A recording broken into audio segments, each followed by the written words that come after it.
we have the opportunity to rebuild the entire internet on top of Nostr. The goal is to have the entire podcasting industry adopt Nostr. Eventually, I'm confident that everything will move over to Nostr. There's far more use cases than we could conceive of. You invent something, my shit gets better. I invent something, your shit gets better. That is insane. The addressable market is basically the whole world. This is the thing that we're going to use to take down big tech and these centralized institutions. This is it. Nostr is rising. For those who haven't listened to Bitcoin.review before, I'm NVK. I run CoinKite, where we've been making Bitcoin security products and fund devices since the very early days of Bitcoin. Nostr is a new protocol, and like any new technology, it's very hard for people to understand the why, the what, and the how. We are going to be talking to the people who actually build the things and try to explain to people what and why we're doing this. The show is not sponsored. We are supported by your Zaps and my company CoinKite. You can follow all the Nostr Rising episodes on nostrrising.com. Thank you so much for the support. Hello, and welcome back to the Bitcoin.review, the Nostr Rising series. This is the episode for DMs and group chats. Today I have with me Mr. Hodlbod. Good morning again, NVK. Good to see you. You're like a spy or something. Every single time you have a different background. A different background and a different haircut, too. That's right. It's his new disguise. That's because all the offices are closed at 6:30 a.m. when you usually ask me to show up. Oh, yeah. Okay. I understand your time zone now. Yep. Mr. Jeff G. Hello, hello. Hey, and the indispensable inventor of this thing, Mr. Fiatjaf. Hello, welcome to your own podcast. Nice to have you guys.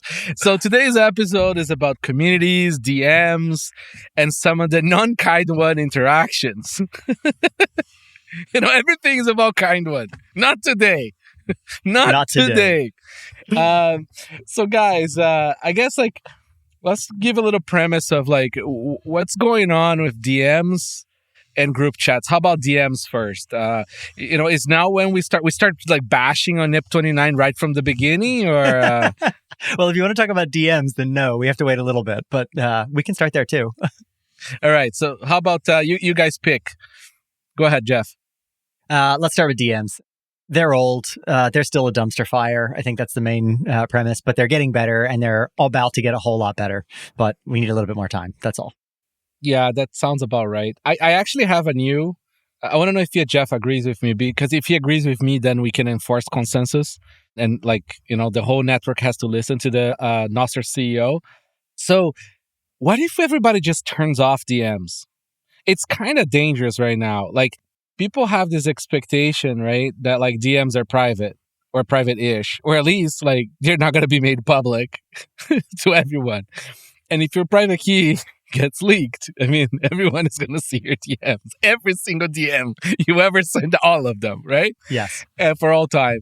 So it's kind of dangerous. It's okay, I guess, to have it there for coordination. I just always respond with my Signal username. Yeah. So the main thing to keep in mind with that is that that's a bad assumption on the part of users. Usually DMs are actually public and unencrypted. Mastodon's DMs are unencrypted, stored in plain text. A whole lot of legacy social media has unencrypted DMs. So yeah, but nobody uses Mastodon. Seriously, nobody uses Mastodon. There's a bunch of people, there's a bunch of Nazists and stuff like that. I think it's mostly it's commies from the left or commies from the right, right? Right. It's commie bots from the left and commie bots from the right, but nobody actually uses Mastodon. Even Trump doesn't use it anymore, right? No. We're making friends this morning. We've already said commie and Nazi already. Yeah. Perfect, right? These can only get better. We're finished. We can go home now. I kind of tend to agree with you. I tried to make what I thought was a pretty reasonable change to remote signing at the beginning of the year and got my face trampled upon by a lot of people saying don't break user space. So I don't think it's going to happen. I think the best we could do is just make a lot of noise that this basic DMs are still very broken and most clients are still using basic DMs. And I think it's not going to be until we have a client that's like, hey, we're actually doing the thing right and it's fully secure now, but only here. If you want to use it in a different client, you're going to have to wait for them to put their hand up and make that clear as well. So, Fiatjaf, what do you think? Do we turn it off or not? I think we should turn it off, but not try to fix it. Just turn it off. But if you're going to keep it, I want to bring some comparison between the MLS, whatever, I don't understand thing that Jeff is doing with NIP 17, which I think is pretty good. Yeah, if your private key gets leaked and your relay is malicious, then you can have your DMs leaked. But I think the trade-off is very good in terms of usability versus the risk.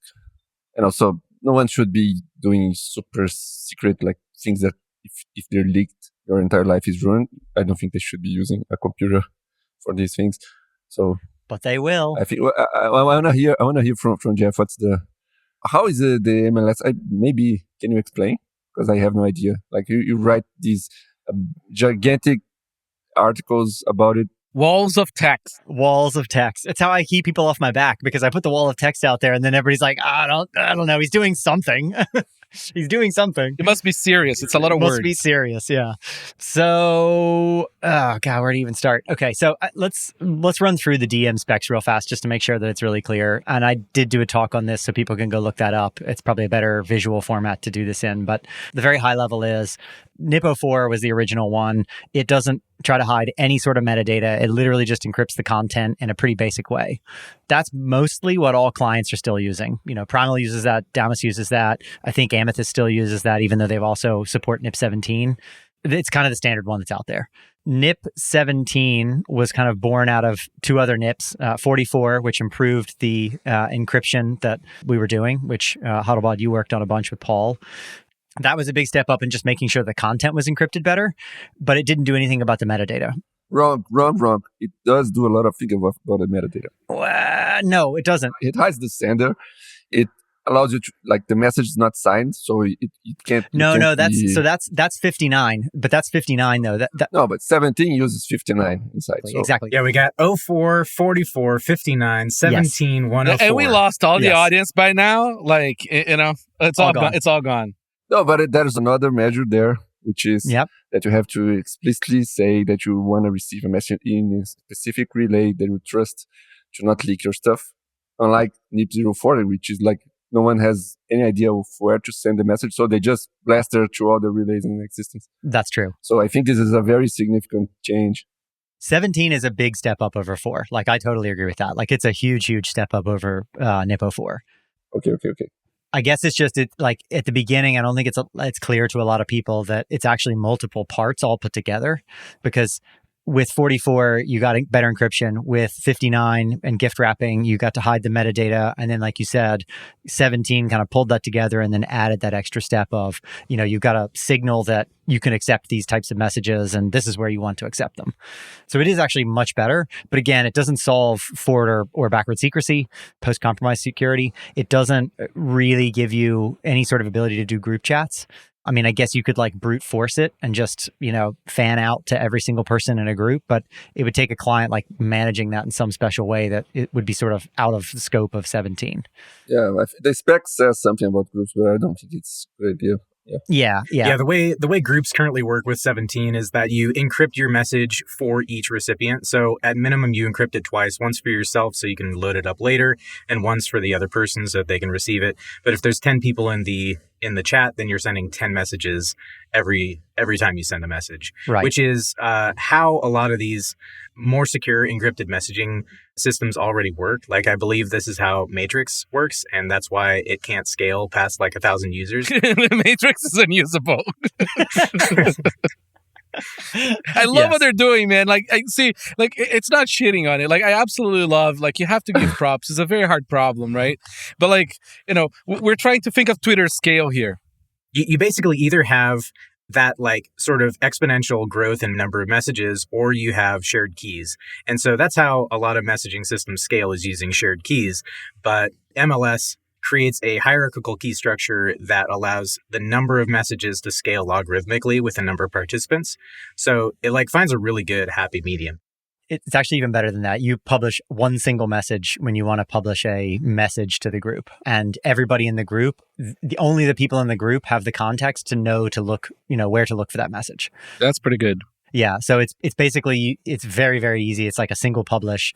There's a couple of other, tricks and details in there, but yeah, it scales infinitely. Just to backtrack a little bit, like, this MLS conversation started back when I was sort of bullying people into looking into a MIMO, which is OTR, right? And OTR fixes all the problems because it doesn't require consensus, right? It's a client-based solution. The client does the double ratchet, right? And it just passes an ephemeral key to the other side, and then the other side has that key, and then you just keep on changing keys, right? And the cool thing about that is you could also sync multiple clients, like you can have the same key in different clients if you have a out-of-channel way of syncing that ephemeral key. Right. So why not just do OTR on top of this stuff until we have something else? Like, not having forward privacy like on DMs is a huge fucking problem. Yes. Fiat, did you want to say something before I launch into the answer to that question? No, I'm just trying to understand, like, to do the double ratchet, you have to keep exchanging messages synchronously, right? You can't just upgrade the key on each message like automatically. You have to get another key. Let's come back to that for a second. Let's come back to that in a second, and then we'll get into it, because I think it is kind of an interesting bit of story there. Like, so yes, I got bullied by you into looking into this about 6 months ago. I'll take full credit for that. Yeah, because like after months of listening to you bully, I'll buy you a beer. Yeah, thank you, please, at least. No, like it basically, so yeah, I started looking at OTR and going, okay, what's this OTR thing? I'll start there. You fall down a rabbit hole very quickly and you're like, okay, OTR was the first, messaging schema, that did this sort of ratcheting encryption. Very alive and very well used. It is still used. It is only a single ratchet, though. It's not a double ratchet. Yeah. So it doesn't get, post-compromise security. It just gets forward secrecy. It does have some other really cool properties, like complete deniability, because you actually publish the keys after you use them, which is kind of nuts. So it's like, it's got some cool features of it. But I started to look into that and I was like, well, okay, that then became Signal, the Signal protocol, which then went through a couple variations. And that's where I kind of started. I was like, okay, I'm just going to do the Signal thing, because then we also get post-compromise secrecy as well. And my first crack at this was actually using a variation on the Signal protocol. And the thing that the Signal protocol doesn't give you is groups. And so that was when I put that first, NIP 104 out, everybody was just like, where are groups and where is syncing? And I was like, okay. How does Signal does group now?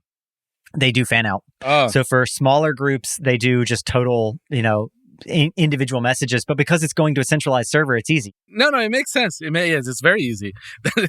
Anyone can do that. Yeah. You have a big box, you copy it, and you send them all. But we don't have that option. So, yeah. So groups was sort of out of the original, scope when I tried to do this. And then that became like very clear that everybody was like, if you're going to solve it, solve it. And I was like, okay, I'll go back and look at this MLS thing.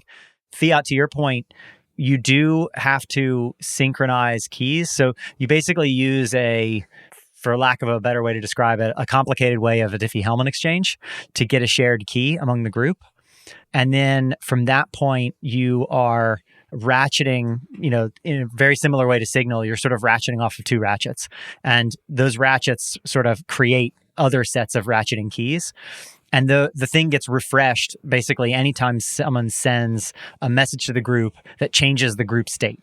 So whether it's somebody getting added to the group, whether you want to upgrade the cipher suite that you're using or change it for some reason, whether you want to change the signing key that you personally are using within the group, all of those things represent a change in the group state. And when that happens, their MLS is like, the whole spec is basically built around how do we make that work for everybody in a way that is asynchronous and doesn't require everybody to do it at the same time.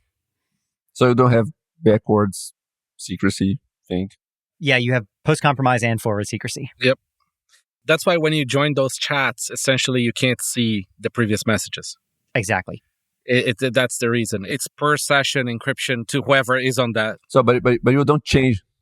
Like, I think my understanding of the basic Signal 101 DM protocol was that for each message you send, you use a completely different key that is not derived from the previous one. So there's two different ratchets in the Signal thing. There's a central, like, think about it this way. It took me a lot of whiteboarding to actually get this into my head. There's like a central chain of key derivation, like a key derivation function that basically is creating this central chain. And off that central chain, every time you go back and forth, you basically imagine like each turn of that crank is an epoch. And then you generate more keys to the sides, and those each become chains as well. And with Signal, you're basically, every time you send a message, you're cranking that second chain. And every time it switches to the other party, so if I send 4 messages and then NVK sends 1, that's when the central ratchet gets turned again. And by just keeping count and like over ratcheting on every one of these epochs, you can go back and account for messages that show up late, or make sure that things that show up out of order are handled fine. But you do get basically, secrecy on every switch. MLS is the same, with one tiny caveat, which is you have to be a little bit more proactive about saying, like, I'm going to make a change to the group that's going to cause that ratchet to happen. I see. And most of the implementations, they just like call it out. They're like, you need to just make sure that you do this on a regular basis. So pick the point at which you want to do it and do it. So if we're being pragmatic and following Fiatjaf, I want to hear you after picking up Fiatjaf's way of developing this protocol in the beginning. It's like, why don't we keep it simple and just do one thing for DMs and one thing for group chats? Like, because the complexity to do DMs is very small and it's very solvable today, right? While the group stuff is very complicated and kind of like unsolved even outside of Nostr, right? And nobody has a very good solution for decentralized group messaging. So I think we've done it though. Like, I think it's there. I think MLS was the thing that cracked the problem. Do I download it now from the App Store? Okay, come on. I'll show you soon, but like, give me a minute. So MLS is like the W3C or AITF. EIEFT or whatever it is, yeah. So that requires baby sacrifices to get there, right? Yeah, I was going to say, normally if they're okay with it, it means we don't want it.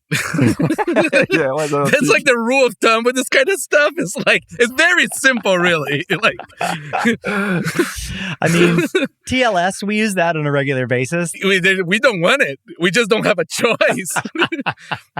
I mean, like, remember, right? Like, the spooks gave it up to us because they have the back door to it, right? Like, that's fair. You literally cannot run a website without TLS that is self-signed anymore. It's over, right? Like, you need a CA so they have a copy of the keys. Yeah, that's fair. That's fair. Now, thankfully, we don't have to have any kind of signing keys in that sort of sense. So I don't know. I mean, you make a good point. It is complicated. I'll totally give you that. So yeah. I have a question though. So the Cypher suite is decoupled from the protocol, right? So yes. it would be the Cypher suite that would be broken, not the protocol itself, right? Yes. And we're using a custom Cypher suite because we're crazy Bitcoiners. We will in the future. Yeah. Yeah. First version's not going to. Because you're crazy. Okay. Like, Nostr is the place to do this. You can't do this shit on Bitcoin, but you can definitely do this shit on Nostr. That's why I love it. Well, and also, it's not that we're using a totally like home-rolled Cypher suite here. We're just using the Bitcoin Cypher suite, which is not one of the default ones in the MLS spec. And so because of that, it's custom. But it's just going to literally be the Bitcoin stack. This was very enlightening. Thank you, Jeff. So are you over your Omimo OTR? Absolutely not. I could have had this shit yesterday with very grug brain solution. Like, the way you have to think about Omimo is like the one-time pad sort of like solution to everything. It's that same sort of like grug brain solution, right? Like, it just fucking works, and you can't break it, and you can prove it because it's very simple, and that's it. Like, move on with your life. Where were you when I put out the first spec and it was like perfectly working Signal protocol, and everybody was like, "No, don't do that." And I was like, "Okay, I'll go back and look at the." I avoid Nostr NIP discussions like the plague. To be fair, like, this is the first time I understand what the Omimo thing, how it works, like with Jeff's explanation, because NVK has been talking about this, but he never explained. And every time I try to understand how it works, I couldn't find an easy explanation. So My brain thinks in bullet points. Sorry, man. I am not the the textual. Because you're making a lot of Bitcoin review podcasts. That's right. That was like my brain was already broken like that before. That's why it's so natural to make list shows. So guys, okay. So clearly we solved this problem. We're just waiting for the implementation. It's 2 weeks, right? 2 weeks. Yeah. It's on the t-shirt. That's really cool. We can just clip this out, and by the time we put it out, it's ready. Okay. So now let's go back to maybe unless there was something else you guys want to pick at on this. Let's go back to like user-facing shit and other cryptography, right? Because the cryptography is easy for us to talk about. Now the user space is hard. The like everybody's so focused, right, on the kind one Twitter experience, right? There's like 50 clients, like it's all out there, right? Like people are focused on having, they're all going to end up at Erlang so they can pump out those notes in a fast enough solution. All roads of messaging, high concurrence messaging end in Erlang. In Erlang. But like, what about the user space for the other stuff that's related to DMing and group chats? Like there's was it 0x chat? I haven't had too much of a chance to use that. Coracle does some of that. And then I haven't seen any app that just does DMs, like in very interesting and, like very cool ways, because you could do all kinds of shit with it. I think 0x is the only one that's like most like just simply messaging. It has a lot of stuff in there. It also has kind ones. Yeah. Oh, it does? It has kind ones. Someone told me, but I couldn't find it in there. Well, and then there's clients that allow interactions with DMs. So like Amethyst, you can zap DMs, and those show up really weird in other clients. But yeah, there's a little bit of richness there. The groups in Coracle are kind one clients that are scoped to a community. And so, NIP72 communities had kind ones that were stuck in there. Which is, I think, like in retrospect, a bad idea to overload kind one. There should be a different kind for communities. But I think the interesting thing about this, like DMs communities discussion, is just that it is the same discussion, because it's a huge spectrum from one-to-one private DMs to groups with like 1 million members that are effectively public, So large groups are a totally different thing from medium groups, from small groups, from private groups. And as my goal with Coracle is to support my church community, right? And that's kind of like a medium large group. So it's not effectively private, but it does have a high level of trust.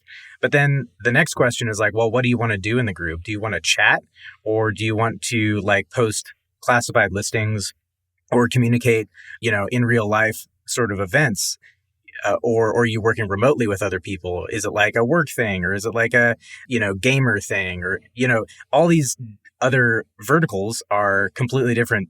And so you have this like giant 2-dimensional table of size of group and use case, and putting all those into a single box makes it really difficult to make decisions about every given thing. Okay, so how about we do this? Let's replace Telegram.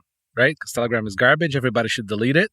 It doesn't offer any privacy, and it does not it's horrible. But they do have DBAST UX in the market for medium to large size groups, right? Like I'd love to delete Telegram for the CoinKite cold card Telegram user group, right? Because people get scammed on DMs. It's like, please send me your seed, right?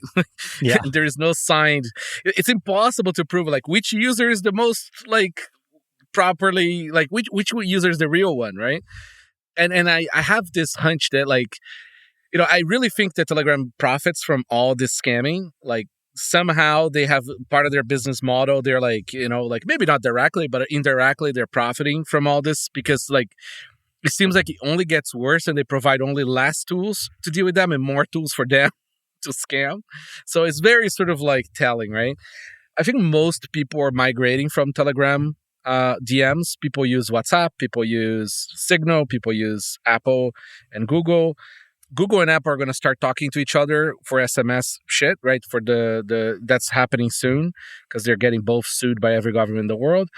And a lot of people got pushed right to WhatsApp and to Telegram to do direct DMing or small group DMing, because they couldn't talk past iPhone to Android. Mm-hmm. So once that's resolved, I think a lot of people are going to go there because it's low lift. right? It's a lot lower friction than using Telegram itself. So you're saying Android's getting iMessage text messages? There is some spec, I can't remember the name of it, that like essentially like creates a open between quotes, an open between Apple and Google way of doing messaging that is not SMS, right? Because remember, SMS is clear text through the carrier. The carrier can read your SMSs. It's horrible. SMS is the worst thing that exists. Yes. Bar none. SMS. No, it's not the worst thing. There are many worse things. What's the worst thing, Fiatjaf can think of something worse. Well, you were saying, talking about Telegram and all this Facebook message. I don't know if Facebook message, they have a fake privacy thing there now, but all these internal platform messages. They're horrible. But still, like, if we just think like broader, right? Like outside of the people who care, like people just want low friction, right? Like 100%. Good offline asynchronous messaging, right? It's just like, oh, I have a perception of privacy, right? Meaning my dick pics are not showing up to everybody on my feed. They're not on my Facebook wall. Exactly, right? And, because like people on WhatsApp, like in Brazil and, South America in general, like people do everything over WhatsApp. You talk to your lawyer over WhatsApp, right? Like It's very disconcerting, but that's the way it works. I mean, but it is better than Telegram because like at least they say, okay, we're end-to-end encrypted, where Telegram is just like no guarantees. Exactly. It's literally all plain text. And I think like, in the very between quotes, many quotes levels here, I think I trust Facebook more than I trust Telegram. But that's beside the point. Like, fuck the trust. The trust is the point of risk here. So anyway, so the idea is like, what inroads are we making, right? In terms of like replacing maybe like public-private groups. Say, for example, anyone can join or read the Cold Card group on Telegram, right? So like, what replaces that? Like, is there anybody working on that? Sort of. Sort of. I mean, to be honest, I think it's just a client thing, right? Like, I don't think there's anything stopping, groups from being formed on the basis of a certain client that only have certain people that are allowed to post and most people can't. Well, you just need a standard. Like NIP29 is the simplest thing in the world. And it just says, we have this group. It has this ID, which is a random thing. And we are using this relay, and the relay manages like who has authorization to post to that group, and it's super fast for clients to just connect to the relay, fetch the messages, and trust that the relay is sending all the messages it has for that group. And if the relay misbehaves, you move. But how is that different than just like having a single server? You know what I mean? Like a normal old web app where somebody's running the server. No, there's not much different. The difference is that's silent and that is interoperable, and you can switch. You can have a bunch of servers. Like no one has ever said, if someone had done this before, it would be the same thing. But no one has, and we're doing it now with Nostr. If you use two relays, the relays have to coordinate in some way so that they have the same set of messages. There is a tag that sort of forks the conversation. No, it can't be just be the client. It's just there's the degradation of service. But... Well, I mean, the client can replicate. Yeah. But if there's a fork between the two messages and there's a tag that refers to a previous message. And so that way you can actually detect forks. And so groups can partition and end up in two different places. I spent the last month or so working on a NIP29 client, and the number of possibilities gets very high as far as like where your group messages might end up and which forks may have occurred. And creating a user experience on top of that is consistent is super difficult. But maybe Fiatjaf has a plan for it. I don't understand what's the difficulty. What I have in mind is just you choose a relay, and that relay keeps care of the group for you. And if you and the rest of the group are unhappy, you migrate to a different relay.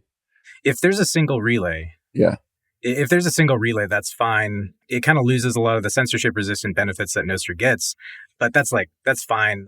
But moving, one thing Pablo's talked about with NIP29 groups is the ability to fork. So if someone takes the group and forks it and advertises their new relay with a copy of the group on it, and only some people move over, but some people are on both, posting to both, you're going to have messages without context. Unless there's relay hints, which Pablo is for, but you're against, because relay hints help the clients to find all the messages. So, like, And this is like a broader problem, right? So MLS may be a silver bullet for the large to small spectrum, but for the use case spectrum, there is an incredible amount of hidden complexity. Like we saw this with NIP 72, and I think 29 learns from 72 because NIP 29 groups rely on relays to do the moderation rather than on clients to do the moderation. So you can swap out different policies a lot more easily. NIP 72 was like, moderation is opt-in only. So don't show any posts that aren't approved by moderators.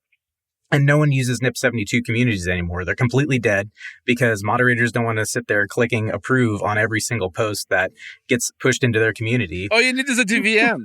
Well, yeah, I mean, the DVM would solve it, but like there's a ton of different models for moderation you can do. You can have moderators or only the admin, or have it on the server, or have it automated, or opt in or opt out, or you can have social moderation. So, choosing which model you want, there are probably like 20 different viable configurations for groups, which is why we have things like Telegram, Facebook Messenger, WhatsApp, Signal, because they all provide a slightly different user experience that, strikes certain people as good, certain cultures as good, certain use cases, and then, you got Discord and Slack. They're basically the same thing. They're just branded for different use cases. Oh, Discord is horrible, man. Discord is like, gamers. No, it's PHP forums, like in a pretty face. That's what Discord is. Like, it's like the 90s again, it's just, no. It's forums for ADHD participants. It's for the people who like actually, it's like, it just want to be able to type a lot.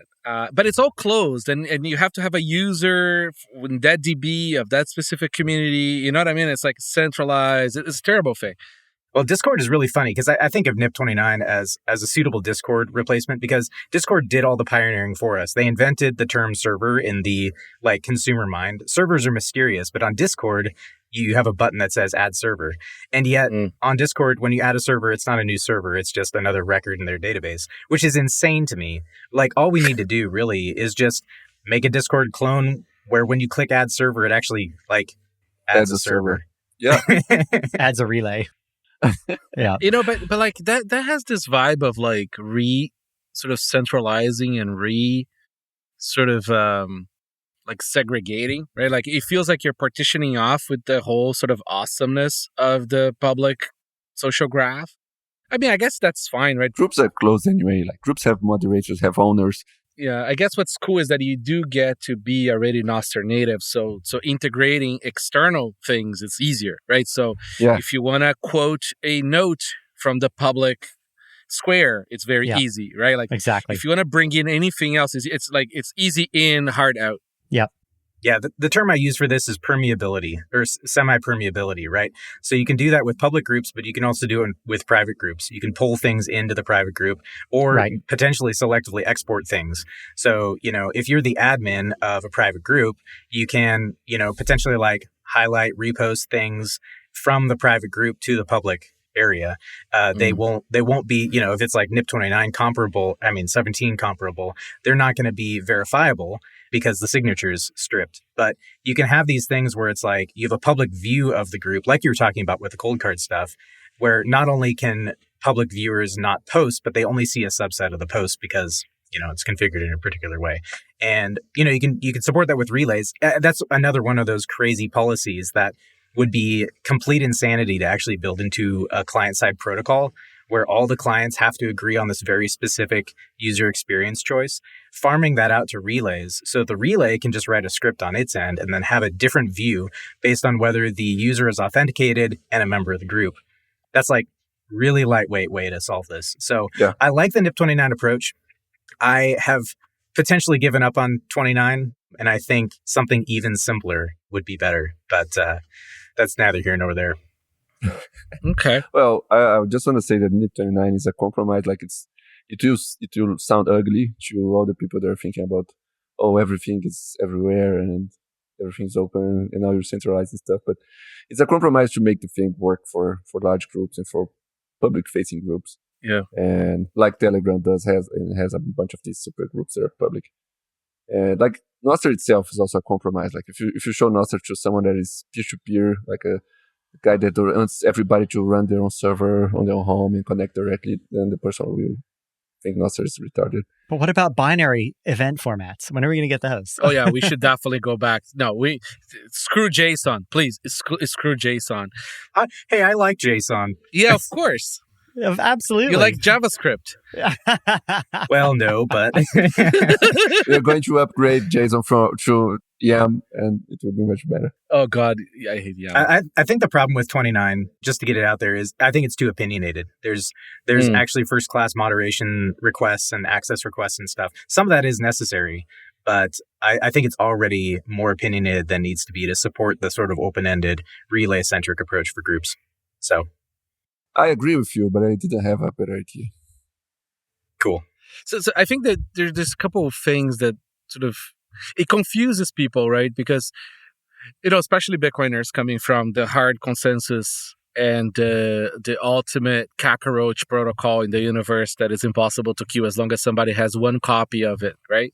That's Bitcoin's model. Like, good luck trying to kill it, right? Right. And like Nostr is sort of like, you have this like it's many to many, it's one to many, many to one.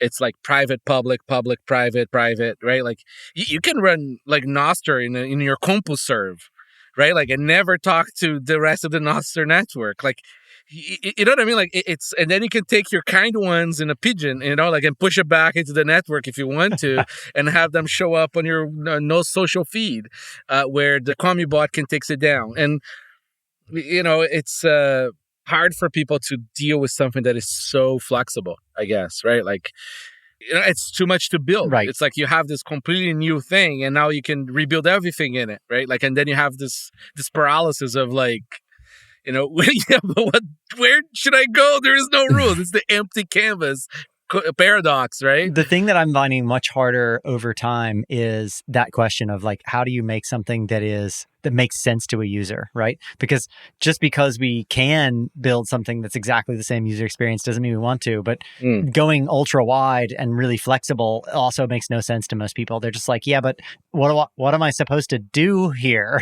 Like there's all these things that move and they shift and I don't see the same thing as other people and I don't know why. And so I think we need to, I think it is actually a pretty good idea at this point still to just go, let's copy. Opinionated clients. Yeah, super opinionated, but just like almost wholesale copies of, we have a bunch of wholesale Twitter copies. We should probably have a bunch of wholesale, Telegram and Slack copies. Google Wave. We should have Google Wave. So new Twitter, new Google Wave. Google Wave was really cool. What's one of the coolest things that Google ever made that, got killed? But the circles thing, I used to work with the guy that developed that at Google. And he was like so sad that it never made it, but I bet. Yeah. He can come build it on Nostr now with kind of one events. Exactly. Now the circles thing, that's an interesting thing to bring up because that like adds a bunch more complexity to this whole thing because circles are circles of privacy, right?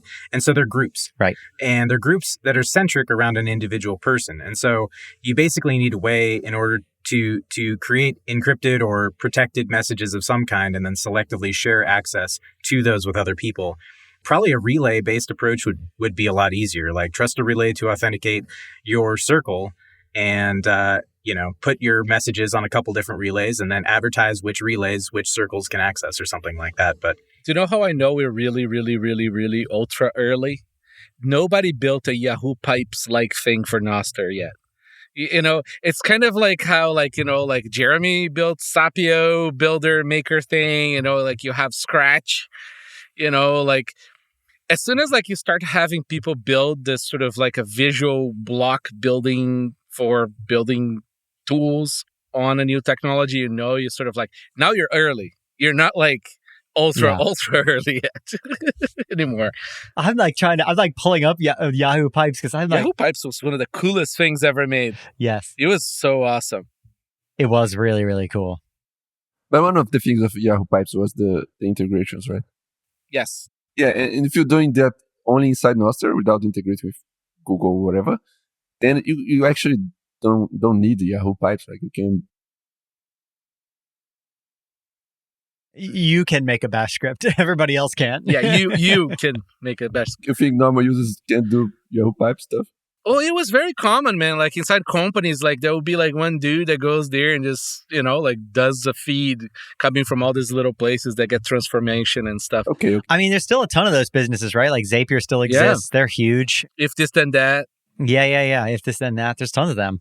I mean, yeah, I think tons of that's going to exist on Nostr eventually. But the internet was open in those days. It was still an open internet, right? Yep. Like you could still, like that's how Facebook stole all the users from Yahoo. It's like, import your Yahoo contacts here so we can find them for you. Yeah.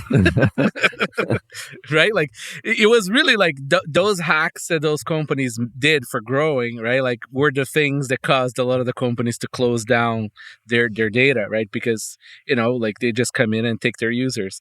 That happened to, was it Foursquare? There was one that was for showing where you were, and then like Facebook took their shit. Yeah, it was like a location check-in thing. Yeah. Yep. Great for stalkers. Anyways. So I have some questions. Yeah, sure. Go ahead. Please do. I still don't understand the MLS. I appreciate the explanation, but yeah, I have a better idea now. But what the thought I had in my mind was that you need some central coordination point to exchange the keys, the group state stuff. Like you need, if you have a group of 100 people in it, you need something that in my mind is a relay. It is. That everybody agrees to publish the updates to. Yep. And it's not just one relay. It doesn't have to be one. The state is basically published. Those like group event state changes are events just like any other.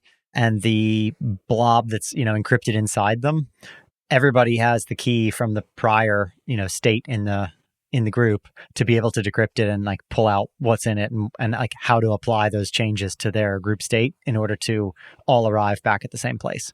So yeah, it's still, like one of the kind of base things of a group is you kind of set from the beginning, like, okay, which of the relays we're going to publish to so that, the group people know where do I need to go to look for this. What's preventing like a client for being a little smarter? Right? Because see, like this kind of relay can be a little bit different. Right, like it doesn't have to hold a quadrillion kind one events, right? Like it doesn't have to. It's a lot. Like let's say it's a group size of 100 to 1,000 people. Yeah, right. You could, in theory, maybe not for 1,000, but for 100, you could have it so that like there is no actual relay. There is a relay in the client, and then all these clients just they send the stuff to each other as if they were relays. But then, internally, essentially internally you have the client and you have the relay, right? So both can keep a copy of all the data and a copy of the state and then just share with each other. Well, here's like one weird trick in there is that in order to keep the group asynchronous and to keep it possible that the rest of the group continues moving forward, even though everybody's not online, you have to have something in the middle that's like an always online thing. The other thing is when you get messages in an MLS group, or at least the way I'm proposing to do it is, you're going to get these unsigned Nostr events that are just like gift wrapped events. They're the inside rumor event. And you just put that into a thread of Nostr events that are all unsigned that the only copy that you're keeping is on your client, right? Like is in your device. If you delete the app off your device, it's gone, just like Signal. The transcript is there. It's encrypted in a different way locally. It's not using Nostr encryption anymore. But you once you've like pulled down the stuff and you've, decrypted it, you throw those keys away. You can never go back to the relay and say, give me all the stuff again. I'm going to rebuild the whole conversation. Right. Like that's just not a possibility. And that's one of the trade-offs that, gives you, post-compromise security. Which means that we can expire messages too, right? Relays don't have to hold everything forever. Yeah, exactly. So yeah, you easily expire messages. Like you get all the benefits of having a thread of Nostr events that, can refer to each other and everything, but it's just a walled garden basically. And they're all unsigned. So if it were ever to leak, it couldn't be published.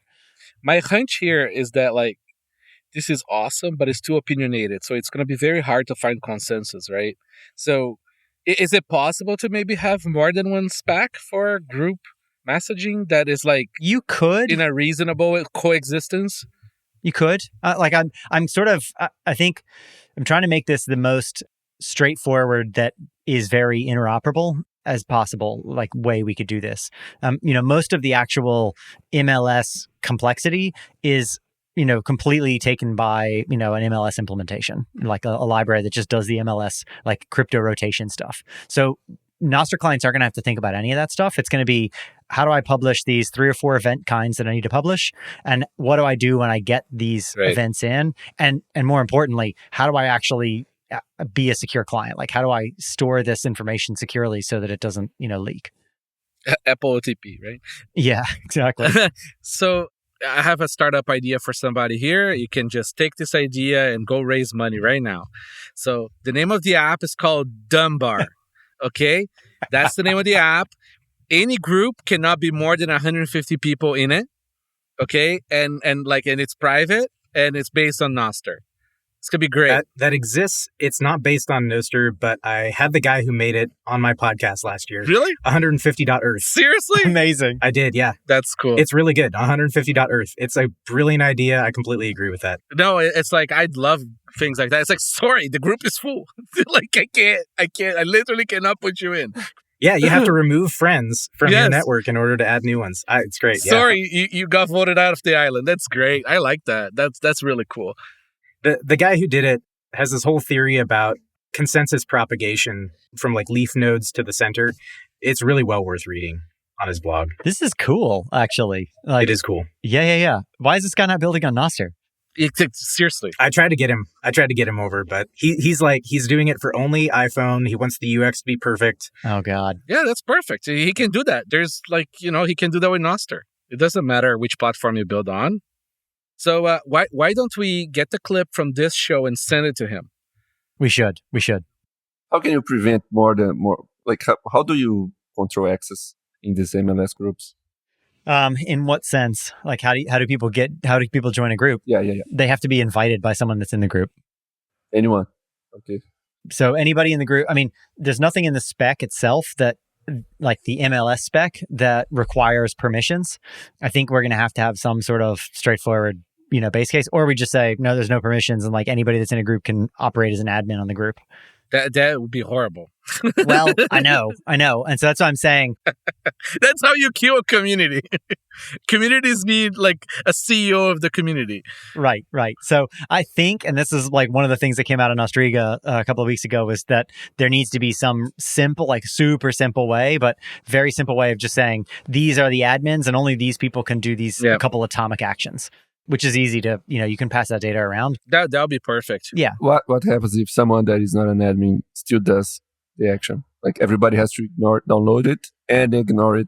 You would have to have a client that would just ignore it. And if a client does not ignore that, it basically creates a group fork because the state just becomes different. That's kind of cool. It's if there is contention, just fork off, right? Yeah. That's the Bitcoin way. And like kind of no one even knows that it happens. Like all of a sudden you go, you can make a call to the MLS group and say like how many people are in the group, and it would like all of a sudden be half. But you wouldn't really know, and like just by using it.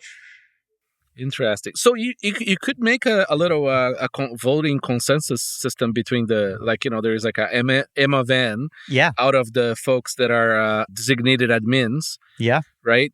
And what's cool about that is you can have a signature that is valid because you know how many signed. Right. Right. Right. And then you can use that as the actual event that forces the fork. Right. Like or forces. Not the fork, right? Like that's actually pretty cool. Yeah, you could do that completely. Yeah, you could easily do kind of M of N signatures of admins.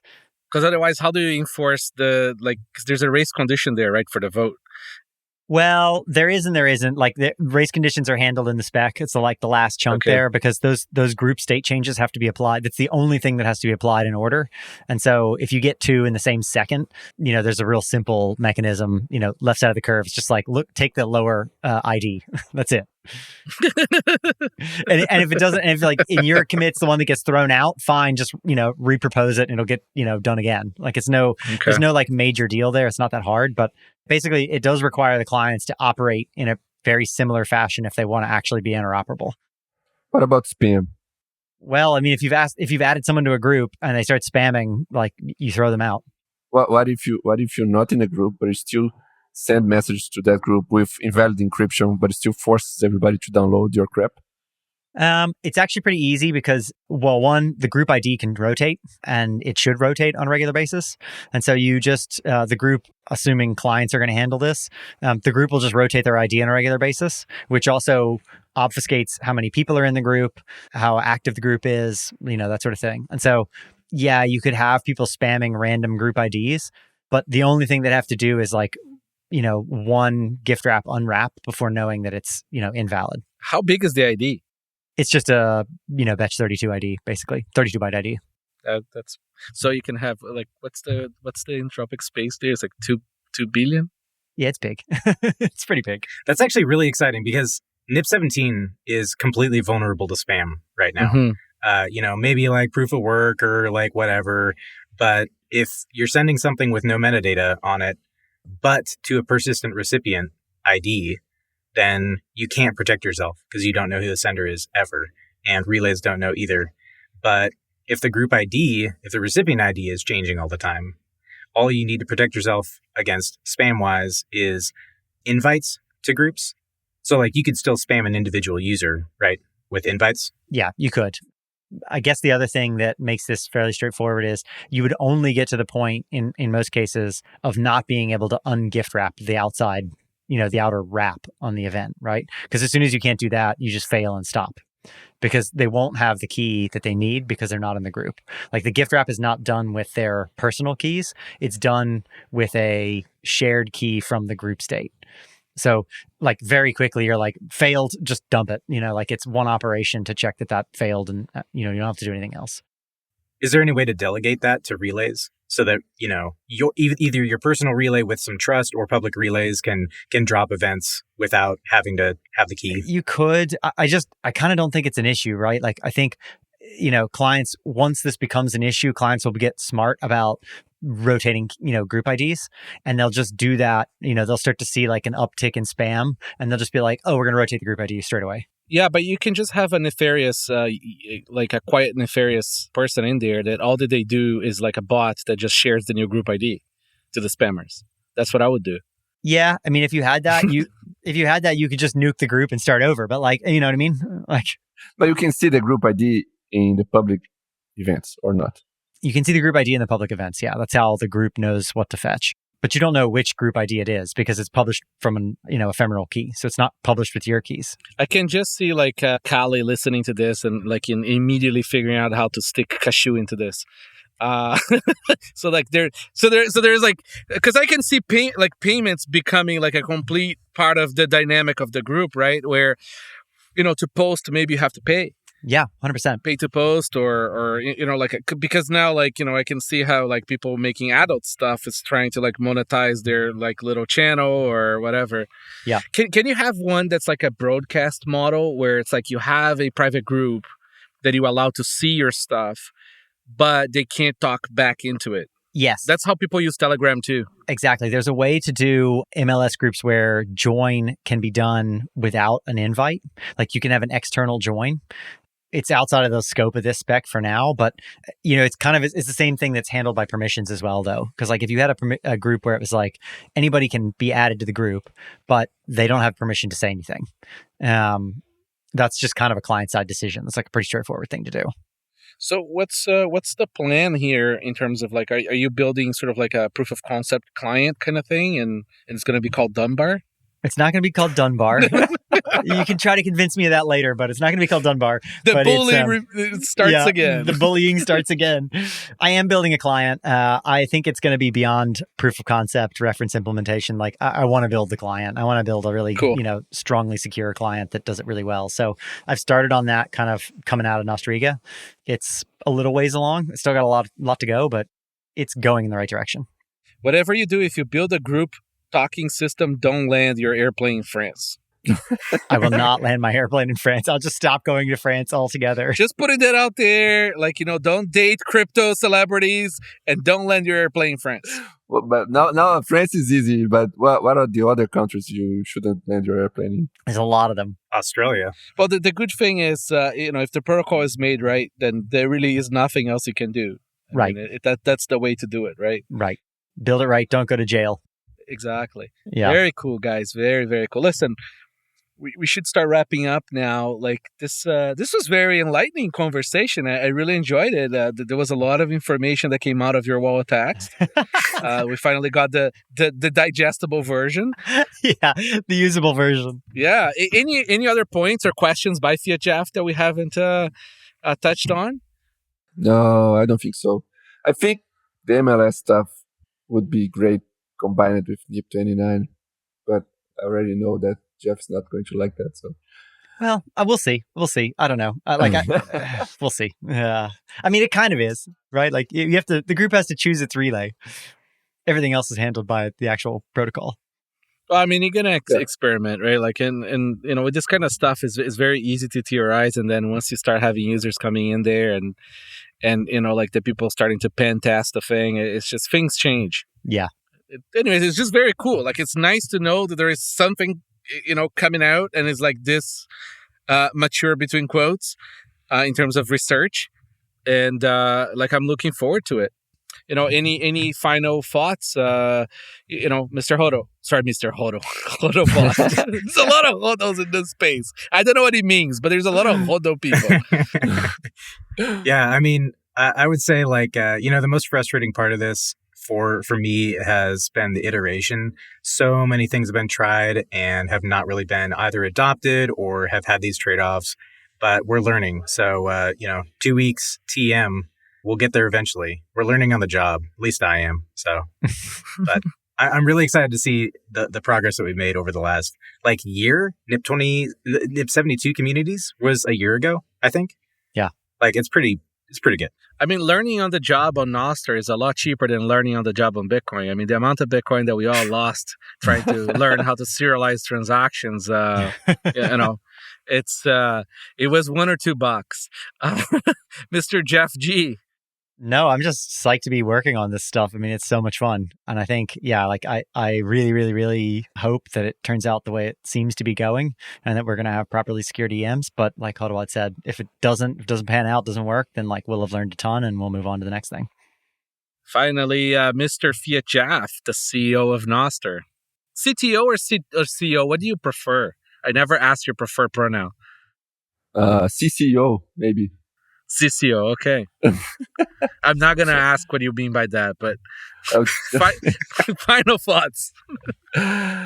Well, I hope the MLS stuff gets us featured in the pedophile conferences of the IETF people and all those leftists that love these things. So at least we will get some free ads there.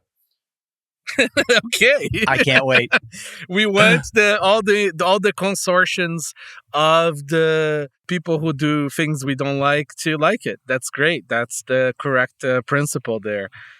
Listen, guys, again, thank you so much for giving an hour of your time for this. I think this little mini-series is going to be a lot of fun. I think people are going to get a lot out of this. And, it is an honor to have you all commenting. Thank you so much. Thank you. Thank you. Thanks for having us. Thanks for listening. For more resources, check the show notes. We put a lot of effort into them. And remember, we don't have a crystal ball, so let us know about your project.